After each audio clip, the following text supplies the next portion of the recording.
it is similar, right? For example, in the section 8, we have sample mean and we have the value we would like to test, right? And here we have the coefficient and the value we would like to test, it is 0. Yeah, it is 0. And for the testing hypothesis, right? For the hypothesis testing, we can use the normal distribution or we can use the student distribution. So we use normal distribution. So we use the normal distribution if, right, if we know the population standard deviation. We know the populations, the standard deviation. Or if we know the population standard deviation, we can use the normal distribution. And in this situation, we do not care, right? We do not care the sample size, right? But if we do not know the population standard deviation, we can check whether the sample size, right? The sample size here is at least 30. Yeah, and then we can use the normal distribution. Yeah, we can use the normal distribution. And okay, we can use normal distribution here. Yeah, and in addition, we also use the student distribution. Yeah, the student distribution here. And we use the student distribution. But if we do not know, right, we do not know the population standard deviation. Yeah, we do not know the population standard deviation. Yeah, and the sample size. Yeah, and here the sample size is smaller than 30. Yeah, so we have two situations, right? We can use normal distribution or we can use student distribution. Yeah, so we use normal distribution if we know the population standard deviation or the sample size is larger than 30. Yeah, and if we do not know the population standard deviation and the sample size smaller than 30, we use student distribution. And you remember in the section A, if we use the student distribution, we need to define the degrees of freedom df, right? The df equal to n minus 1. N is the sample size. Yeah, but here, because we have many independent variable, right? Many independent variable. This will lead to, if we use the student distribution, the degrees of freedom now here equal to n minus k minus 1. Yeah, n minus k minus 1. Remember here, this is the difference between the student distribution for one sample test and the student distribution for the the regression here. Yeah, the regression here, we have k independent variables, right? This will lead to, if you use the student distribution here, you use student distribution here. So you need to define the df here, the degrees of freedom, equal to n minus k minus 1. And the k here, this is the number of independent variables, right? The number of independent variables, right? And similar here, if the student distribution, right? If the degrees of freedom is large, right? Actually, it is larger than 151, right? The student distribution is low to normal distribution. Yeah, it's low to.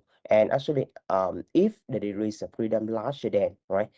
The degrees of freedom larger than 151, right? So we have the same critical value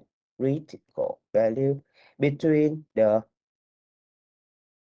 normal distribution and the student distribution distribution here. Yeah, so so remember here, right? So and the way we the decision rule it is similar, right? Decision rule it is similar. For example, mm,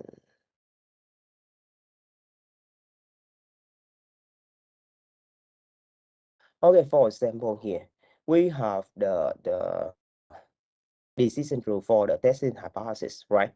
We can use normal distribution or student distribution here, right? And uh, we have two side tests, right?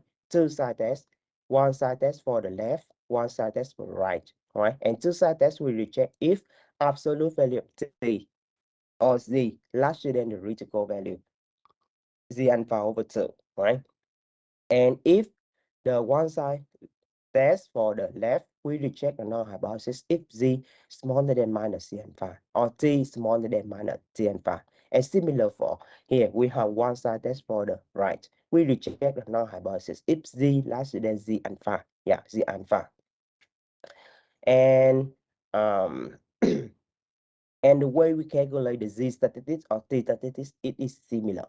Yeah, so we know that to calculate the z or t here, we use the difference between estimate, right? Estimate, for example, the sample mean. Yeah, the sample mean. The estimate here may be a sample mean. Yeah, estimate here, we have it is a sample mean. Yeah, and now, right, the sample mean. And this is for sample. And for our regression, that means we have the coefficient. That means the sample coefficient, right? The sample mean or the coefficient, right? The value we estimate, right?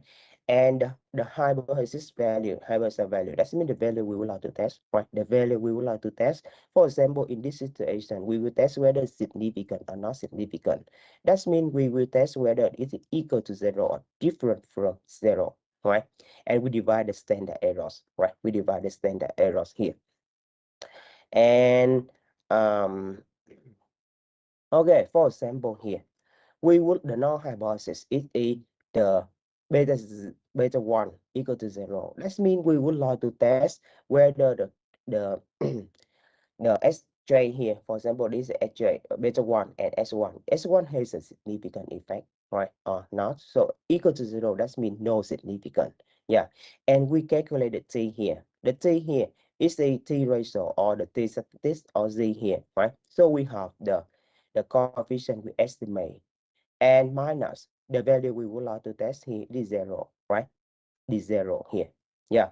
And because this is 0, right? So this will lead to we only have coefficient here. The coefficient on variables. For example, the coefficient on beta 1 or the coefficient on the S1, right?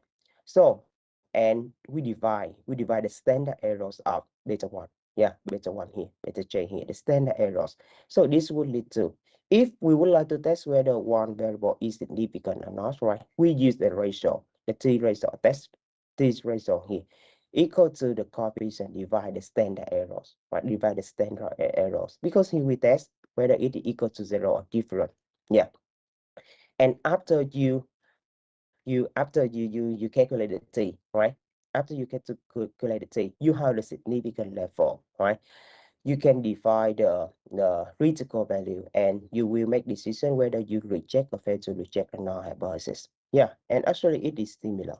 Yeah, it is similar to the one sample hypothesis test, right? And now we know that we already know the coefficient and how to calculate the standard errors, right? How to calculate the standard errors, right? So let's see the result. Okay, here we have the ways. Let's see.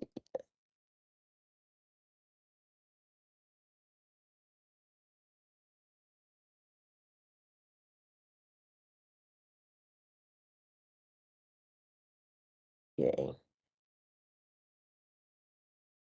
Okay, you remember this, right? So we have ways, we have education, we have experience, and tenure, right? And now we, for example, we estimate a model. We estimate a model.